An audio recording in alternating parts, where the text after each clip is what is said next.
क्या local casing pipe से borewell में समस्या हो रही है? तो अपग्रेड कीजिए न्यूट्रॉन केसिंग पाइप। एक्स्ट्रा मजबूती, लंबे समय तक सुरक्षा के साथ। न्यूट्रॉन पाइप, बोरवेल की असली मजबूती। न्यूट्रॉन पाइप है जहां, खुशहाली है वहां।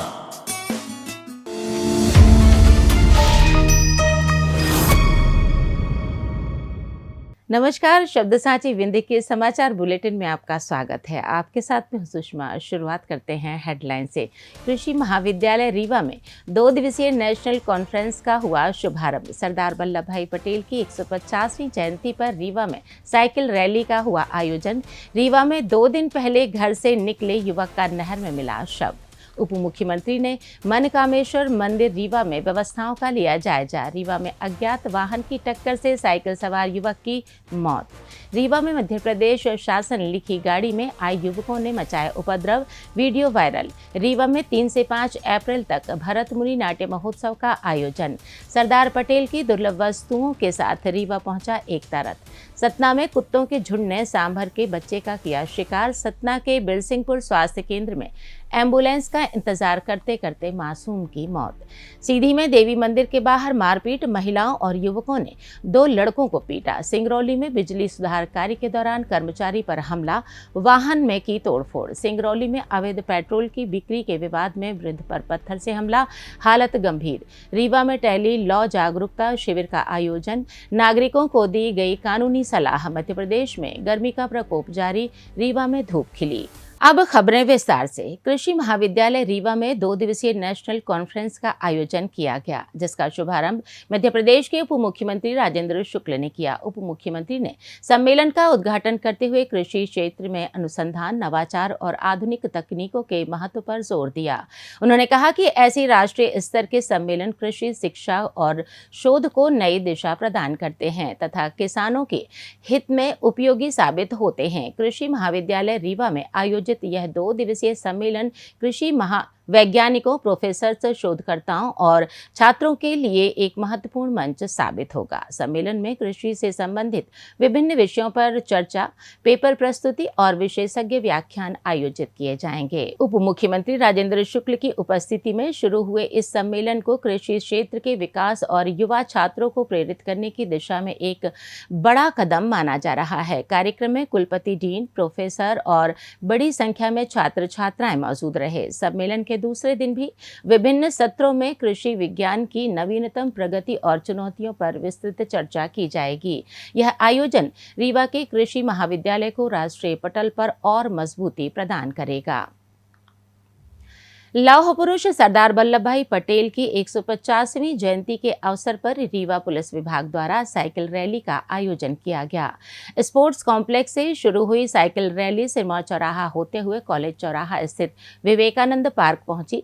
इस रैली में पुलिस अधीक्षक शैलेंद्र सिंह सहित कई पुलिस अधिकारी शामिल रहे। रैली के दौरान पुलिस अधीक्षक ने पुलिस कर्मचारियों, युवाओं और अन्य प्रतिभागियों के साथ स्वास्थ्य संबंधी महत्वपूर्ण सुझाव साझा किए। उन्होंने साइकिलिंग और योग को स्वास्थ्य के लिए अपनाने की अपील भी की। विवेकानंद पार्क पहुंचने के बाद माहौल और भी रंगीन तब हो गया जब आयोजन में पुलिस अधीक्षक शैलेंद्र सिंह चौहान और थाना प्रभारी ने मिलकर गीत गाए। गायन से पूरा वातावरण उत्सवपूर्ण बन गया। कार्यक्रम के दौरान बच्चों को भी विशेष रूप से आमंत्रित किया गया और लोगों ने साइकिल एवं योग को अपने दैनिक जीवन में शामिल करने का प्रण भी लिया। पढ़िए, उनके बारे में आपको काफी कुछ सीखने को मिलेगा, काफी कुछ आपको जानकारी मिलेगी। और हम लोगों के लिए जो आप लोग जानते होंगे जैसे IAS IPS है, इसकी देन भी भारत को सरदार वल्लभ भाई पटेल जी के द्वारा ही दी गई। और इसका भी सिद्धांत ये था कि IAS IPS का अगर आप रूप जानते हैं तो वो काम करते हैं राज्य में, लेकिन वो बिलोंग करते हैं केंद्र को। तो ये उन्होंने इसकी नींव रखी थी और उन्होंने इसके बारे में ये सोचा था कि जिस तरह से भारत उस समय था, तो ये सर्विसेज जो हैं वो भारत को एक करने में सहयोग करें, और इसलिए उसको उन्होंने आयरन फ्रेम ऑफ इंडिया बोला। रीवा जिले के थाना रायपुर करचुलियान क्षेत्र में एक युवक का शव नहर में मिलने से इलाके में सनसनी फैल गई। मृतक 2 दिन पहले घर से निकला था और उसके बाद से उसका कोई अता पता नहीं था। जानकारी के अनुसार आज सुबह मुख्य नहर अमिलिया के ग्राम पंचायत पड़रा के पास स्थानीय ग्रामीणों ने एक शव देखा। उन्होंने तुरंत थाना प्रभारी राजकुमार तिवारी को सूचना दी। पुलिस मौके पर पहुंची और शव को नहर से बाहर निकालकर पहचान के प्रयास शुरू किए। कुछ ही देर बाद मृतक की पहचान लालगांव निवासी सनी साकेत के रूप में हुई। परिजनों ने बताया कि सनी जिवला में रहता है। 26 मार्च की शाम को घर से निकला था और उसके बाद वापस नहीं लौटा। परिजन उसकी तलाश कर रहे थे, तभी आज सुबह नहर में उसका शव मिला। पुलिस फिलहाल पूरे मामले की जांच कर रही है। शव को पोस्टमार्टम के लिए भेज दिया गया है। उप मुख्यमंत्री राजेंद्र शुक्ल आज रीवा स्थित प्रसिद्ध मनकामेश्वर मंदिर पहुंचे। यहां उन्होंने भगवान मनकामेश्वर के दर्शन किए और मंदिर परिसर की व्यवस्थाओं का जायजा भी लिया। श्रद्धालुओं की सुविधाओं, मंदिर परिसर की स्वच्छता और अन्य व्यवस्थाओं को और बेहतर बनाने के संबंध में उन्होंने अधिकारियों को आवश्यक दिशा निर्देश दिए। उप मुख्यमंत्री ने कहा कि धार्मिक आस्था के इस पावन स्थल पर श्रद्धालुओं को सहज, सुरक्षित और सुव्यवस्थित वातावरण उपलब्ध कराना राज्य सरकार की प्राथमिकता है। रीवा जिले के बैकुंठपुर थाना अंतर्गत सिरमौर डभौरा राष्ट्रीय राजमार्ग पर कंदेला तालाब के पास हुए सड़क हादसे में घायल युवक की मौत हो गई। 2 दिन पहले हुई इस दुर्घटना में गंभीर रूप से घायल किशन उर्फ धीरेन्द्र रावत निवासी नदना को संजय गांधी चिकित्सालय में भर्ती कराया गया था, जहां शनिवार को इलाज के दौरान उसकी मौत हो गई। पुलिस ने इस मामले में अज्ञात वाहन के खिलाफ मामला दर्ज कर लिया है और आरोपी वाहन की तलाश शुरू कर दी है। रीवा जिले के चाकघाट क्षेत्र में मध्य प्रदेश शासन लिखी हूटर लगी सरकारी गाड़ी का दुरुपयोग करते हुए 2 युवकों ने नशे में धुत होकर सरेआम दबंगई का प्रदर्शन किया। घटना का वीडियो सोशल मीडिया पर तेजी से वायरल हो रहा है। उत्तर प्रदेश सीमा से लगे चाकघाट बॉर्डर पर हुई इस घटना में दोनों युवक शराब के नशे में थे। वीडियो में एक युवक हाथ में बियर की बोतल लेकर गाड़ी का दरवाजा पकड़े खड़ा दिख रहा है, जबकि दूसरा युवक बीच सड़क पर गाड़ी खड़ी करके उसके बोनट पर चढ़ गया और लगभग 20 मिनट तक फोटो शूट करता रहा। इस दौरान सड़क पर आवागमन पूरी तरह प्रभावित रहा, लेकिन दोनों युवक बेखौफ होकर अपनी हरकतों से बाज नहीं आए। स्थानीय लोगों ने इस घटना पर गहरी नाराजगी जताते हुए कहा कि ऐसी हरकतें आम नागरिकों में डर का माहौल पैदा करती हैं और कानून व्यवस्था पर बड़ा सवाल भी है, जिससे शासन की छवि भी खराब होती है। कुछ स्थानीय लोगों का दावा है कि गाड़ी के पीछे तहसीलदार भी लिखा हुआ था। पुलिस इस मामले में जांच कर रही है और वीडियो के आधार पर दोनों युवकों की पहचान व कार्रवाई की प्रक्रिया शुरू कर दी गई है। संस्कार भारती रीवा नगर इकाई द्वारा विंध्य क्षेत्र में नाट्य कला को बढ़ावा देने के उद्देश्य से भरत मुनि नाट्य महोत्सव का आयोजन 3 से 5 अप्रैल तक माखन लाल चतुर्वेदी सभागार रीवा में किया जाएगा। महोत्सव के दौरान प्रतिदिन शाम 6:30 बजे से 8 बजे तक 3 मौलिक हिंदी नाटकों का मंचन होगा, जिन्हें विजय कुमार मिश्र और सूरज नारायण ने लिखा है। 3 अप्रैल को अश्वत्थामा की वापसी, 4 अप्रैल को कटघरे में ईश्वर तथा 5 अप्रैल को शंखनाथ धर्म क्षेत्र नाटक प्रस्तुत किए जाएंगे। संस्कार भारती के संयोजक अनिल सोनी ने बताया कि महोत्सव में नाट्य मंचन के अलावा फिल्म एवं नाटक स्क्रिप्ट लेखन पर सेमिनार, कलाकार सम्मान और राष्ट्रवादी साहित्य का पुस्तक मेला भी आयोजित होगा। यह आयोजन the Apple tree education and social welfare society तथा केशव विचार समिति द्वारा रीवा द्वारा संयोजित किया जा रहा है। खास एक चीज़ और खास है इसमें कि नाटकों के मंचन के साथ साथ हम इसमें नाटक स्क्रिप्ट लेखन पर सेमिनार भी करेंगे, कलाकारों का सम्मान भी करेंगे और राष्ट्रवादी साहित्य पुस्तक मेला भी रहेगा। तो जो पुस्तक प्रेमी हैं, किताब प्रेमी हैं, वो भी आ सकते हैं और उनका भी ध्यान रखा गया है और नाटकों का मंचन तो हो ही रहा है। गुजरात से शुरू हुई सरदार वल्लभ भाई पटेल की एकता रथ यात्रा शनिवार को रीवा पहुंची। रथ में सरदार पटेल के जीवन से जुड़ी दुर्लभ ऐतिहासिक वस्तुएं प्रदर्शित की गईं, जिनमें कारावास के दौरान उपयोग की गई संदूक, चरण पादुका, पॉकेट घड़ी, स्वर्ण अशोक स्तंभ, सम्मान पत्र और अन्य निजी सामग्री शामिल हैं। इन वस्तुओं को देखने के लिए बड़ी संख्या में लोग उमड़े और उन्होंने सरदार पटेल की प्रतिमा पर पुष्प अर्पित कर नमन किया। समान तिराहे पर आयोजित स्वागत समारोह में बड़ी संख्या में स्थानीय नागरिक, पदाधिकारी और समाज सेवी मौजूद रहे। इसके बाद एकता रथ शहर के प्रमुख मार्गों से गुजरा। इससे पूर्व मऊगंज में भी एकता रथ यात्रा का भव्य स्वागत किया गया। इस रथ यात्रा का उद्देश्य लोगों को सरदार वल्लभ भाई पटेल के विचारों और त्याग से प्रेरित करना तथा समाज को एकजुट कर देश को मजबूत बनाने का संदेश देना है। सतना जिले के चित्रकूट वन परिक्षेत्र की चौबेपुर वार्ड नंबर 15 में कुत्तों के एक झुंड ने सांभर के बच्चे का शिकार कर लिया। शनिवार सुबह धर पहाड़ के जंगल से भटक कर आए मादा सांभर के बच्चे को गेहूं के खेत में कुत्तों के झुंड ने घेर लिया और हमला बोल दिया। आसपास खेतों में काम कर रहे ग्रामीणों ने बचाने का प्रयास किया, जिससे कुत्ते तो भाग गए लेकिन सांभर गंभीर रूप से घायल हो चुका था। ग्रामीणों की सूचना पर वन विभाग की टीम मौके पर पहुंची, तब तक सांभर की मौत हो चुकी थी। वन विभाग ने शव को कब्जे में लेकर जांच शुरू कर दी है। रेंजर अभिषेक मिश्र ने घटना की पुष्टि की है।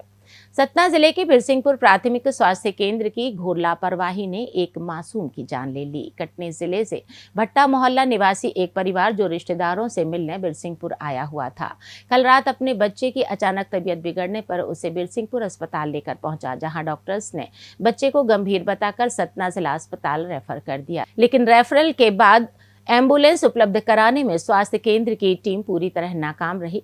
परिजन लगभग 1 घंटे अस्पताल की दहलीज पर खड़े होकर एम्बुलेंस का इंतजार करते रहे और बार बार गुहार लगाते रहे, लेकिन कोई सुनवाई नहीं हुई। इस दौरान मासूम बच्चे ने तड़प तड़प कर अपनी जान गंवा दी, जबकि परिजन अपनी बेबसी और लाचारी समेटे खड़े मूक दर्शक बने रहे। समय से एम्बुलेंस न मिलने के कारण बच्चे को सतना नहीं ले जा सके और उसे गंवा बैठे। सीधी जिले के अमलिया थाना क्षेत्र के ग्राम घोघरा में देवी मंदिर के बाहर दो पक्षों के बीच अचानक विवाद बढ़ गया, जो मारपीट में बदल गया। घटना का वीडियो शनिवार को सामने आने के बाद सनसनी फैल गई। वीडियो में साफ दिख रहा है कि महिलाएं और युवक मिलकर 2 लड़कों की बेरहमी से पिटाई कर रहे हैं। लात, घूंसों और लाठी डंडों से हमला किया गया, जिसमें एक व्यक्ति घायल हो गया। घटना मंदिर में दर्शन कर बाहर निकल रहे श्रद्धालुओं के बीच हुई। मारपीट के बाद आरोपी ऑटो में सवार होकर मौके से फरार हो गए। सिंगरौली जिले के बेढ़न क्षेत्र में बिजली सुधार कार्य के दौरान कर्मचारियों पर स्थानीय लोगों द्वारा हमला किया गया। हमलावरों ने कर्मचारियों के साथ मारपीट की और उनके वाहन में भी जमकर तोड़फोड़ की। घटना शुक्रवार देर शाम की है। क्षेत्र में बढ़ती गर्मी के कारण इलेक्ट्रिक फॉल्ट की शिकायतें बढ़ रही हैं। एक शिकायत पर बिजली विभाग की टीम कचनी इलाके में फॉल्ट सुधारने पहुंची। जैसे ही कर्मचारी काम शुरू करते, कुछ स्थानीय लोग मौके पर पहुंच गए और गाली गलौज करते हुए विवाद शुरू कर दिया। विवाद जल्द ही हाथापाई में बदल गया। आरोपियों ने बिजली कर्मचारियों पर हमला किया और उनके वाहन की तोड़फोड़ कर दी।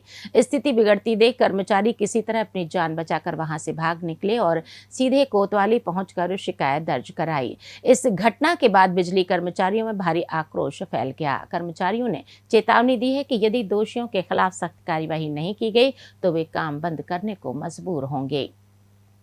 सिंगरौली जिले के मोरबा थाना क्षेत्र में अवैध पेट्रोल बिक्री को लेकर हुए विवाद में एक वृद्ध व्यक्ति पर जानलेवा हमला कर दिया गया। शनिवार दोपहर हुई इस घटना में वृद्ध गंभीर रूप से घायल हो गया, जिसे अस्पताल में भर्ती कराया गया है। पुलिस ने मामले में 2 युवकों के खिलाफ हत्या के प्रयास का मामला दर्ज कर लिया है। घटना खिरवा की है, जहां कई छोटी दुकानों पर अवैध रूप से पेट्रोल बेचा जाता है। सूरजमन साकेत नामक वृद्ध व्यक्ति पेट्रोल खरीदने एक दुकान पर पहुंचा था। पेट्रोल की मात्रा को लेकर उनके साथ विवाद शुरू हुआ। मौके पर मौजूद अक्षय कोल और राकेश कोल नामक 2 युवकों ने विवाद को बढ़ावा दिया और सूरजमन साकेत से झगड़ा शुरू कर दिया।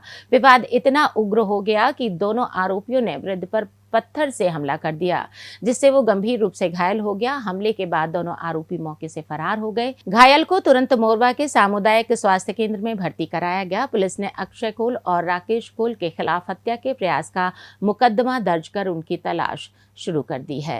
रीवा जिले के जवा ब्लॉक अंतर्गत नगर परिषद डभौरा में सीएससी द्वारा टेली लॉ जागरूकता शिविर का आयोजन किया गया। कार्यक्रम में सीएससी जिला प्रबंधक रविशंकर मिश्र ने टेली लॉ सेवा के तहत उपलब्ध निःशुल्क कानूनी सलाह, ऑनलाइन पंजीयन प्रक्रिया और इसके लाभों की विस्तार से जानकारी दी। इसके अलावा सीएससी के माध्यम से उपलब्ध विभिन्न सरकारी योजनाओं, डिजिटल सेवाओं और वित्तीय सुविधाओं के बारे में भी उपस्थित लोगों को जागरूक किया गया। शिविर में नगर परिषद अधिकारी, कर्मचारी, सीएससी संचालक और स्थानीय नागरिकों ने उत्साहपूर्वक भाग लिया। मौसम की बात करें तो मध्य प्रदेश में मार्च के अंतिम दिनों में गर्मी तेजी से बढ़ रही है। राज्य के अधिकांश हिस्सों में मौसम साफ और धूप वाला बना हुआ है, जिससे दिन में तापमान 35 से 38 डिग्री सेल्सियस के आसपास पहुंच रहा है। रीवा जिले में आज शनिवार को मौसम साफ रहा और धूप खिली रही। अधिकतम तापमान 34 से 35 डिग्री के आसपास रहा और न्यूनतम तापमान 17 से 22 डिग्री के बीच रह सकता है। सुबह शाम हल्की ठंडक महसूस हो रही है, लेकिन दोपहर में तेज धूप और गर्म हवाएं चुभ रही हैं। मौसम विभाग के अनुसार अगले कुछ दिनों में राज्य के कुछ हिस्सों में आंशिक बादल छा सकते हैं और कहीं-कहीं गरज चमक के साथ हल्की बारिश या धूल भरी आंधी भी हो सकती है। रीवा समेत पूर्वी मध्य प्रदेश में फिलहाल शुष्क मौसम बना हुआ है। इसी के साथ ये समाचार बुलेटिन समाप्त हुआ। कल फिर मिलेंगे नई खबरों के साथ। जुड़े रहिए शब्द साची विंध्य से, और विंध्य से जुड़ी तमाम खबरों के लिए हमारे चैनल को सब्सक्राइब जरूर कीजिए। अपने आसपास की खबरें हम तक पहुंचाने के लिए स्क्रीन पर दिए गए नंबर पर आप संपर्क भी कर सकते हैं। धन्यवाद।